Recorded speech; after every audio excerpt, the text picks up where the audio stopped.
But can a president today bring people together? Do you think it's possible? Because right now people have given up. A lot of people that are very smart have given up. Yeah, they've given up to the point where they say the system is basically, it's fraught with money. So can you get control of the money again? Can you put the Citizens United? Can we reverse that? Can the legislature do it upon themselves? They won't. We're going to have to go to the referendum of the people in every state in order to change, because there's enough good people of good sense, of common sense, of how they have to run their lives. They expect to be represented that way in Washington. They're not getting it from here. If you wanted to put limits on how much money could be spent in the campaign, it won't be done from the people that are benefiting by it. It'll be done by the people outside watching why it's so bad and they've given up.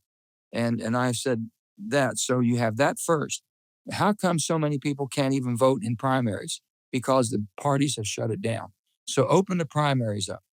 Let people run in the primaries, not because they have all the money in the world or because they're well politically connected, but because they might be the best of character and have the smartest ability to lead.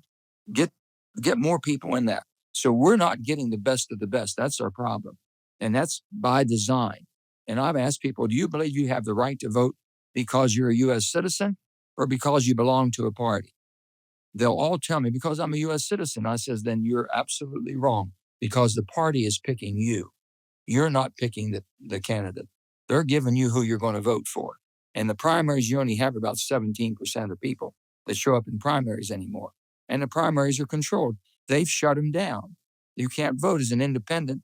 There's so many states you can't even get on go vote if you wanted to vote. You have to join a party. I don't want to be in a party. I want to be flexible and work with the best ideas of both parties. They don't want that. So that has to change it. And it can be changed, but it won't be done if you're allowing Congress or your legislature. It'll be done by referendums, by people starting a referendum in their state. And once you get so many states that basically can pass a federal, national referendum, then it's forced for a vote. Then we'll want to find out who are the people you sent to Washington. Are they representing you or representing themselves?